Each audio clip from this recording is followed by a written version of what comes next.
마정역에 가면 운하가 있다. 박성선. 막던 하늘이 어두컴컴해진다. 하늘이 왜 이러지? 내가 오늘 아침 일기예보를 안 들었구나. 부지런히 걸어보지만 이미 빗방울이 어깨를 툭툭 친다. 친한 척하지 마, 빗방울. 난 네가 싫어. 어쩔 수 없이 아무 건물이나 뛰어들어간다. 넓은 현관은 이미 많은 불청객이 들어서 있어 발 디딜 틈이 없다. 볼 일이라도 있는 것처럼 안으로 깊숙이 들어간다. 눈에 화장실이란 팻말이 보인다. 화장실은 안쪽 구석에 있다. 게다가 휴지도 없다. 어쨌든 한숨 돌리며 변기에 앉는데 띠리리링 휴대전화 신호음이 울린다. 누구야? 다소 짜증스레 전화를 받는다. 엄마다. 질문 공세가 쏟아진다. 어디니? 아직 일 안 끝났어? 언제쯤 오니? 일일이 대꾸하기도 귀찮다. 그저 응응 하다 보니까 일찍 들어와 하면서 통화는 끝난다. 별로 할 말도 없으면서 전화는 왜 한다. 내가 뭐 어린애인가?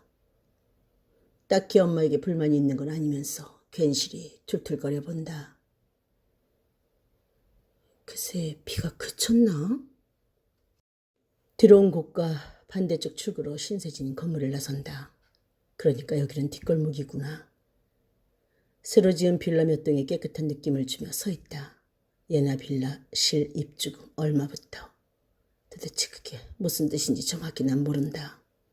그냥 가격이 얼마라고 하면 쉬울 텐데. 그리고 이름이 하필 왜 예나 빌라람?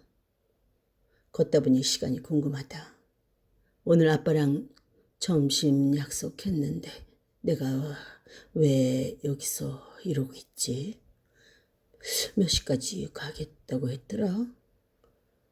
그러면서 문득 시야에 들어오는 간판이 읽힌다. 한마음 슈퍼마켓. 응? 한마음 슈퍼마켓? 나는 하들짝 놀란다. 한마음 슈퍼마켓은 영우랑 내가 거의 매일 들락거리던 곳이다. 어제라고 밖엔 말할 수 없는 그때 나는 두리번거린다. 낯익은 건물들이 하나둘 보이기 시작한다. 아이스크림 주세요. 아이스크림을 건네며 주인 아줌마가 내 얼굴을 자세히 본다. 낯이 익네. 아마도 내 얼굴은 웃음도 울음도 아닌 어정쩡한 표정이리라. 아이스크림을 한 입 베어물며 어느새 내 눈은 젖어든다. 누가 보면 정신 나간 사람인 줄 알 거야. 나는 선글라스를 꺼내 쓴다. 우리 엄마 돌아가시던 날 내 곁엔 아무도 없었어. 아픈 이야기를 하면서도 내내 맑은 눈동자 하얀 얼굴로 싱긋 웃던 영우. 엄마랑 단둘이 살던 영우는 엄마가 암인 줄을 몰랐다고 했다. 알았으면 어떻게든 살리려고 몸부림쳤겠지. 아빠라고 불렀던 큰 외삼촌은 영우를 귀해했다. 어느 날 왜 우리 아빠를 아빠라 부르냐며 큰 삼촌 아들 우혁형이 영우를 호되게 두들겨 팼다. 외삼촌에게 아빠라고 하면 안 된다는 걸 처음 알았다. 그날 영우는 엄마에게 왜 난 아빠가 없냐 물었다. 엄마는 미안하다며 밤새 울었다. 그리고 모자는 이사했다. 외삼촌들이 사는 동네에서 먼 곳으로. 아, 그래서 벼랑간 이사했었구나. 그럼 아빠에 대해서는 아직 아무것도 모른단 말이야? 영우는 고개를 끄덕였다. 영우는 초등 동창생이자 나의 피아노 학원 원장님의 아들이다. 자그마치 3년 동안 한반을 하고 짝꿍도 여러 번 했다. 그런데 6학년 되던 어느 날 벼랑간 영우가 전학을 가버렸다. 나에게 한마디 말도 없이. 6학년 때는 한반은 아니었지만 우린 커플이라고 소문났었다. 영우가 보고 싶어서 나는 남몰래 울기도 여러 번 했다. 엄마 돌아가신 후 그녀가 키우던 새끼 고양이를 키우며 산다는 영우였다. 고양이라면 질색을 하던 나는 영우 품에 안겨 가르릉대는 고양이는 싫어하지 않았다. 아마도 영우 품에 안겨 있었기 때문일 거다. 고양이 좋아해? 영우는 고개를 끄덕였다. 엄마 돌아가시고 난 혼자였어. 오직 티나만 내 곁에 있었어. 밥 먹기 싫고 살기도 싫을 때 티나 아니었으면 아마 굶어 죽었을 거야. 티나가 배고프다고 양양거렸어. 티나 먹이려고 우유를 사오고 밥을 하다 보니까 나도 같이 먹게 되더라고. 고마운 티나. 영우에게 위로를 준 티나가 얼마나 이쁘게 보이든지. 우린 대입 재수학원에서 다시 만났다. 첫눈에 서로를 알아봤다. 만나자마자 우린 초등학교 시절로 돌아갔다. 영우가 엄마 돌아가신 후 혼자 살고 있다는 걸 알게 되면서 그들이 살던 보금자리도 들락거리게 되었다. 그때 우리 집은 엄마 아빠의 싸움이 그칠 새가 없었다. 난 집이 싫었다. 영우를 만나는 것만이 유일한 즐거움이었다. 우린 매일 만났다.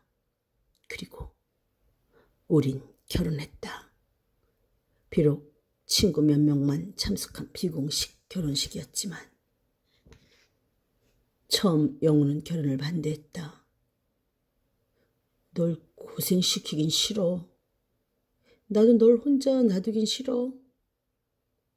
내 주장이 훨씬 강했다. 하나가 된 우린 행복했다. 그 행복이 가끔 깨질 때가 있었다. 맨 처음 우리 집에서 이 사실을 알고 난리가 났다. 엄마는 처음으로 내게 손찌검을 하고 욕을 퍼붓고 제정신이 아닌 것 같았다. 어떻게든 날 집으로 데려가려 했다. 영우의 뺨을 때리며 날뛰던 엄마를 나는 지금도 미워한다. 엄마의 강도 높은 욕설과 행패 앞에서 영우는 그저 나 죽었으로 일관하며 용서를 빌었다. 그런 영우가 너무 가슴 아파 나는 엄마에게 대들었다. 우리 성인이야. 엄마 아빠 동의 없이도 얼마든지 결혼할 수 있어. 그리고 우린 이미 결혼했다고. 얼굴이 하얗게 질린 엄마가 돌아갔자 나는 영우에게 이사를 하자고 했다. 영우는 반대하며 오히려 나를 달랬다. 당장 안 볼 것처럼 이사해도 그게 다가 아니야. 난 2번 다시 가족 친척을 떠나 멀리 안 갈 거야. 엄마 장례를 치를 때 너무 쓸쓸했어. 외삼촌들과 형들은 와주었는데 외숙모들은 끝까지 안 왔어. 외삼촌들이랑 형들이 정말 고맙더라. 예전에 그렇게 떠나버리지 말고 그냥 어울려 살았다면 외숙모들도 그렇게까지는 안 했을 텐데. 그때 깨달았어. 아무리 정이 떨어지고 싫을 때가 있어도 그래도 가족밖에 없다는 걸. 그런 영우가 고맙기도 하면서 어찌나 마음이 아프든지. 아무튼 나는 영우의 뜻을 꺾지 못했다. 그래, 네가 견디겠다면 나도 견뎌볼게. 영우는 대견하다는 듯 나를 보며 눈으로 웃었다. 지금은 미워해도 언젠간 받아주실 거야. 우리가 잘 살면. 노력하자. 착한 영우. 그런 영우를 몰라주는 엄마 아빠가 얼마나 야속하고 미운지 몰랐다. 그러면서 한편으로는 어떻게든 영우를 인정받게 하고 싶었다. 머리를 쥐어짜며 궁리하던 끝에 기껏 떠오른 생각은 내가 아기를 낳는다는 거였다. 영우에게 슬그머니 그런 뜻을 비쳤지만 반대했다. 우리가 아이를 낳는다면 애가 애를 낳는 거야. 우린 아직 부모가 되긴 일러. 내가 알기로 우리보다 어린 나이에 부모가 된 사람도 있었다. 나는 영우 몰래 슬그머니 피임약 복용을 중지해버렸다. 하지만 아무리 기다려도 아이는 들어서지 않았다. 아, 아기를 갖는 게 쉬운 일이 아니구나. 새삼 어린 아이들이 신기하게 보이기 시작했다. 영우 말 맞다나 애가 애를 낳는 격이라 그런지도 모른다. 좀 더 나이를 먹어야 될까? 그러던 중에 사고가 났다.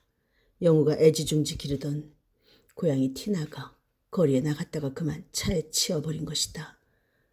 사고 현장을 목격한 친구가 소식을 알렸다. 티나의 처참한 모습은 차마 볼 수가 없었다.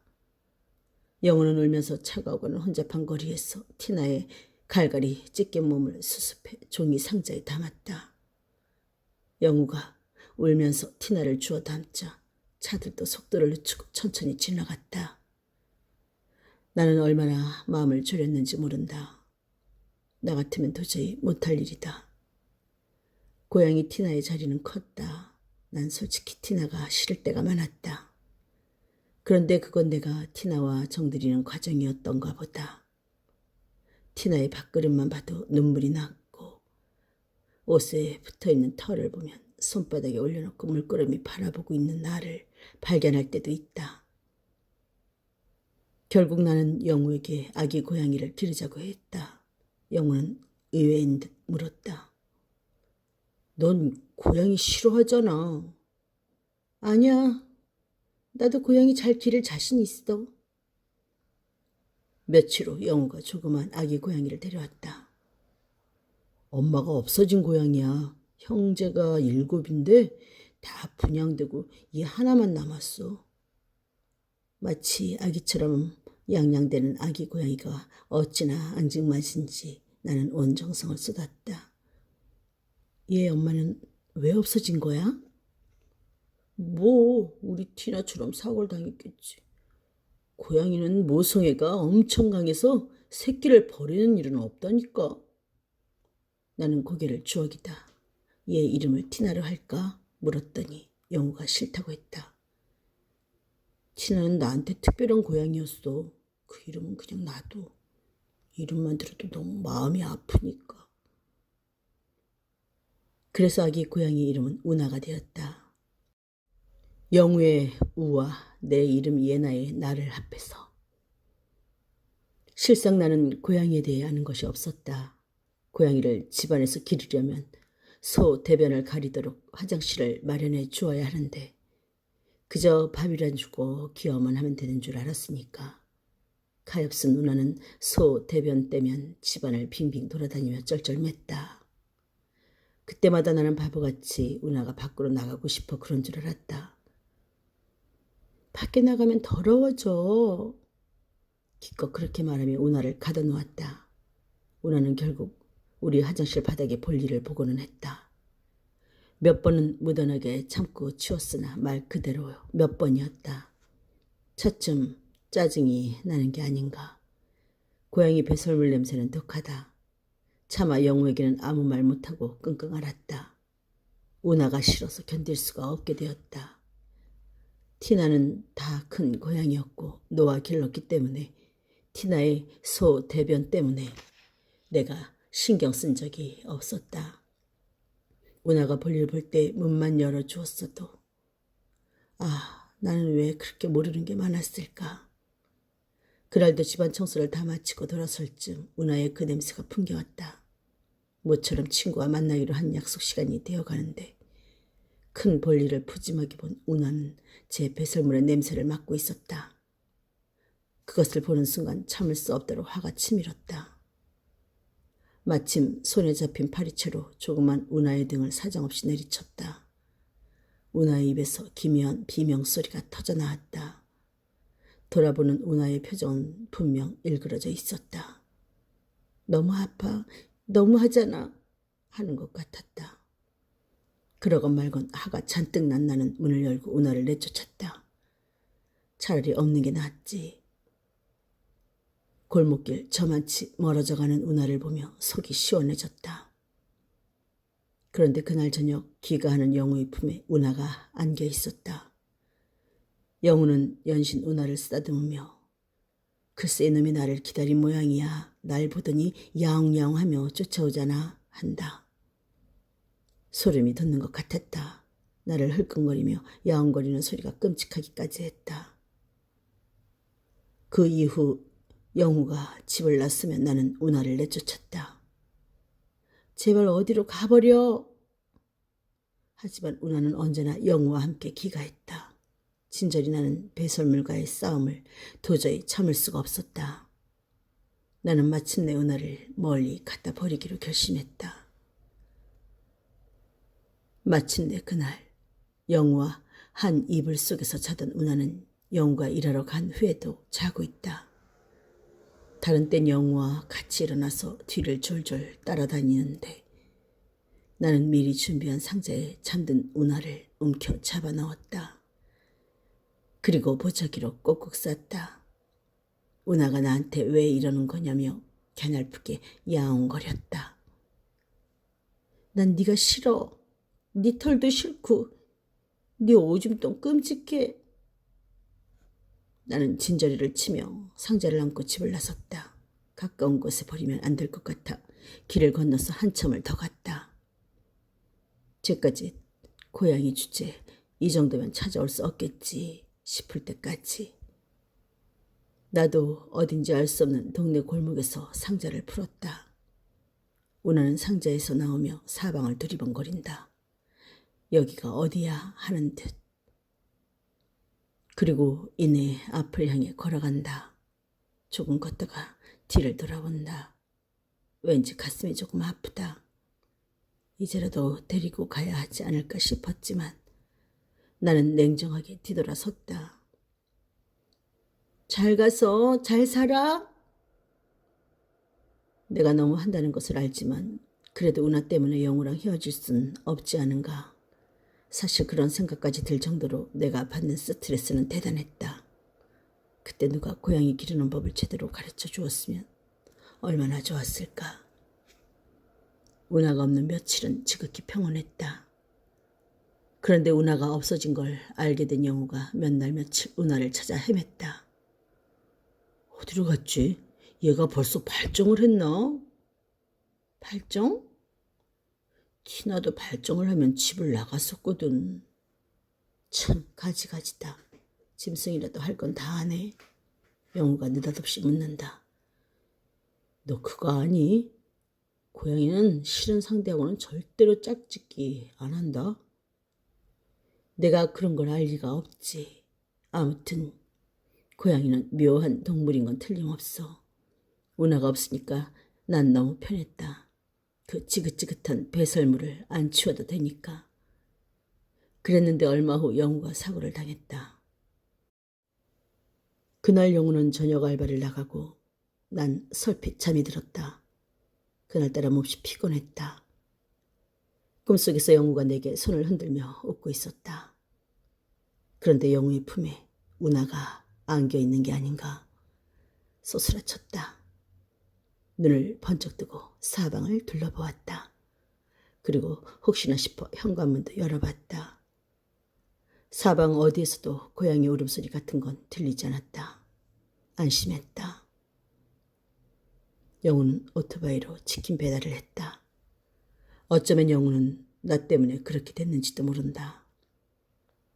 나랑 같이 살면서 생활비를 충당해야 했으니까. 혼자일 땐 외삼촌들이 어떻게든 대학만 들어가라고 했다던가. 공부만이 영우의 역할이었는데 나랑 살면서는 아등바등 돈을 벌기에 안 한 일이 없었다. 영우 친구들이 쫓아왔다. 저기 예나씨 놀라지 말아요. 직감적으로 가슴에 내려앉았다. 이미 내 얼굴에서 핏기가 가시고 있음을 느꼈다. 상대방이 무엇라 말하는지조차 들리지 않았다. 영우 친구들에게 둘러싸여 영우가 있는 병원으로 갔다. K병원 응급실 앞에 이미 영우의 다른 친구들도 모여 있었다. 중태라고 했다. 수술실로 옮겨져 무려 9시간에 걸친 대수술을 받았다. 지금도 생각난다. 9시간의 수술 시간 내내 우리들은 긴장을 놓치지 않고 마주보고 있었다. 의사가 나와서 이영우 보호자분하고 찾을 때 우린 서로를 쳐다만 보았다. 예나 씨가 영우 보호자잖아. 누군가 그렇게 말했고 나는 등 떠밀려 의사 앞으로 나아갔다. 환자가 매우 이중합니다. 마음의 각오를 하시는 것이 좋을 듯합니다. 이게 무슨 소린가? 눈앞이 아득해지며 내가 기껏 낸 소리는 엄마였다. 내가 할 수 있는 일이라고는 우는 것밖에 없었다. 어떻게 알았는지 엄마 아빠가 쫓아왔다. 나는 엄마 품에 안겨 울며 사정했다. 엄마, 잘못했어. 영우 좀 살려줘. 제발. 그러나 꺼져가는 생명을 살릴 수 있는 능력은 누구에게도 없었다. 그날 밤 영우는 갔다. 나에게 지울 수 없는 아픔만을 남기고 영우가 운명했다는 의사의 통보를 듣는 순간 나는 눈앞이 캄캄해지더니 이내 정신을 잃었다. 의식이 돌아왔다가 영우에게 생각이 미치면 나는 다시 까무라쳤다. 그 짓을 되풀이하다가 정신을 차렸을 때 이미 영우의 장례는 끝났고 난 집에 돌아와 있었다. 엄마가 영우의 장례는 잘 치렀다고 했다. 한없이 울었다. 얼마나 울었을까. 시간이 가고 눈물이 어느 정도 멈췄을 때 엄마는 물었다. 얼마나 먹지를 못했으면 몸이 그 지경이 됐니? 맨날 굶는 건 아니니? 말대꾸 하기도 버거워 입을 꼭 다물었다. 그러나 따뜻한 엄마의 손길이 내 입을 열었다. 뭐 먹고 싶니? 그동안 못 먹은 거 다 말해. 여긴 네 집이야. 아니야 엄마, 나 잘 먹었어. 영우랑 먹던 통닭이며 고추장, 수제비 등이 떠오른다. 엄마는 나를 잘 먹이려고 작정했는지 예전에 내가 좋아하던 것을 차례대로 가져왔다. 그러나 나는 어떤 음식도 받지를 않는다. 기껏 라면 몇 젓가락이 고작이었다. 원, 유별나기도 하지. 엄마가 혀를 찬다. 큰일이다. 어서 몸을 추슬러야 할 텐데. 그러면서 엄마가 한마디 더 하는데 그 순간 나는 가슴속에서 쿵 소리가 나며 그야말로 아찔해졌다. 너 홀몸이 아닌 건 알고 있니? 뭐라고? 그럼 내가 임신이란 말이야? 아, 영우가 살아있었다면. 그토록 기다리던 아이건만 지금은 조금 더 기쁘지 않고 오히려 암담한 생각까지 들었다. 엄마는 냉정하게 말했다. 엄마가 구구절절 애비 없이 애 키우는 거에 대해서 설명할 필요 없지? 선택의 여지는 없다. 게다가 아빠도 엄마도 아이를 원하지 않는다고 했다. 영우를 보렴. 그게 아버지 없는 아이의 길이란다. 그러면서 영우의 엄마가 어느 유무당과 연애하고 불륜의 씨앗인 영우를 낳은 사연을 들려주었다. 영우의 아버지는 가정이 있는 목사님이라고 했다. 두 사람이 어떻게 눈이 맞고 연애 행각을 벌였는지는 모른다고. 아무튼 영우가 태어나면서 두 사람은 헤어지고 말았다. 목사님이니까 이혼할 수도 없었을 거고, 그리고 거기에 사남매가 있는데 가정을 버린다는 건 말도 안 됐지. 아마도 영우 낳는 걸 영우 아버지도 반대했을 거야. 가정 있는 사람과 연애한 것은 잘못이지만 제 아버지조차 원하지 않는 생명이라니 끔찍하다. 그게 별거 아니라고 생각한다면 큰 오산이다. 모르긴 해도 영우 소식을 영우 아버지도 들었을걸. 그래도 애비니까 가슴은 찢어졌을 거야. 그럼 뭐하니? 장례식 때 곱빼기도 안 보이고. 아무도 반기지 않던 생명으로 왔다가 혼자 쓸쓸히 떠나간 영우. 영우 엄마 생각도 났다. 사람들이 뒤에서 손가락질해도 영우 엄마는 끄떡없었는데 아무리 영우를 사랑하고 귀하게 길렀어도 한계가 있었다. 얼마나 안타까웠을까. 외로운 영우를 홀로 두고 먼 길을 가야 했을 때 그건 마음대로 되는 게 아니란다. 엄마는 지치지 않고 나를 설득했다. 내가 얻은 결론은 비극의 주인공을 낳고 싶지는 않다는 거였다. 영우가 살아있다면 어떤 곳에이라도 무릅쓰고 함께 기르겠지만 어떤 까닭인지 내가 그렇게 마음먹자 아이는 자연 유산되어 버렸다. 영우 사고 후 제대로 못 먹고 심신이 지칠 대로 지친 탓이었을까. 아마도 내가 저를 기뻐하지 않아서 그렇게 됐을 거야. 얼마나 마음이 아팠는지 모른다. 얼마나 많이 울었는지 모른다. 영우가 가고 나서 이번에는 아이 때문에 많은 눈물을 흘렸다. 아가야, 미안하다. 너를 위해서라면 나는 못할 게 없어야 하는데 너를 지켜주지 못했구나. 나는 아직 영우와 아기에게서 벗어나지 못했다. 엄마는 어떻게든 나를 다시 학교로 보내려고 애썼다. 학교라. 학습에 의욕이 없는 나를 간판이라도 갇히게 하려는 엄마의 노력은 놀랍다. 얼마 전 아빠가 어느 동네 헌집 몇 채를 사들였다고 했다. 헌집들을 헐고 빌라 몇 동을 세웠다고. 빌라 이름이 예나 빌라란다. 여기가 바로 거기인가 보다. 예전 영우와 내가 살던 집과 골목은 없어졌다. 길 건너 한마음 슈퍼는 그냥 있건만. 천천히 걷는다. 우리 세탁소, 아지트 당구장, 파리 제과점. 눈에 들어오는 대로 읽는다. 모두 영우랑 이런저런 추억이 깃든 곳이다. 영우 아버지, 이왕에 태어났으니까 좀 돌봐 주지 그랬어요.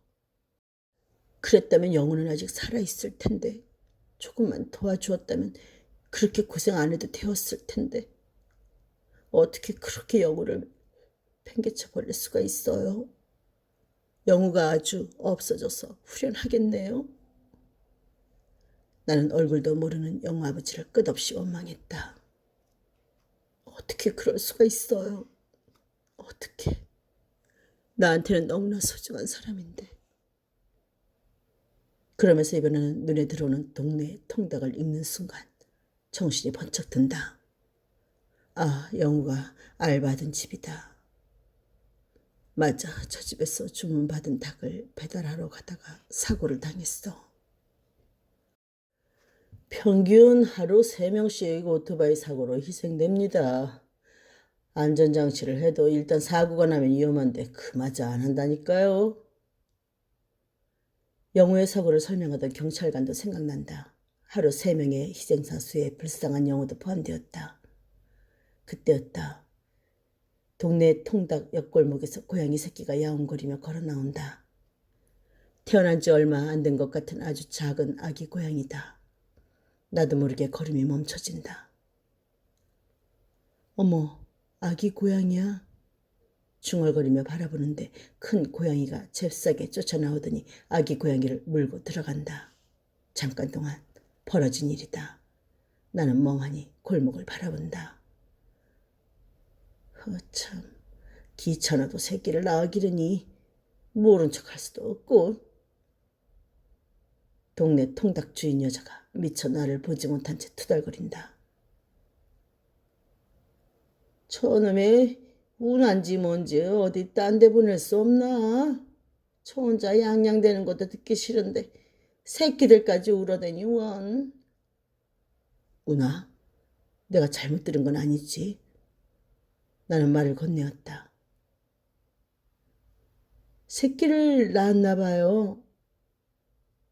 여자는 뒤도 안 돌아본다. 아유, 말도 마우. 5마리나 낳았어요. 얼마나 시끄럽게 울어대는지. 글쎄 저놈 주인이 저놈 때문에 죽었다우. 저놈 없어졌다고 온 동네를 뒤집고 다니다가. 그랬는데 장사 다 치르고 며칠 있으니까 저놈이 집 앞에 와서 문 열어달라고 야옹야옹 우는 거야. 세상에, 새끼까지 낳다니. 까맣게 잊었던 누나가. 저걸 무지 기이하던 주인 생각해서 차마 버리지 못하고 내가 거두었다우. 골목을 물끄러미 바라보는데 설명이 계속된다. 머릿속에 운하를 향한 말이 떠오른다. 운하, 장하구나. 새끼를 5마리나 낳았다고. 넌 나보다 낫구나. 휴대전화가 온다. 아마 아빠일 것이다. 운하야, 잘 있어. 너 보러 또 올 거야. 두서 없는 말들을 떠올린다. 어제에서 벗어난 나는 오늘로 천천히 걸음을 옮긴다.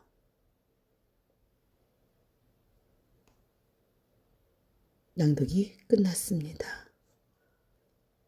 함께해 주셔서 감사합니다.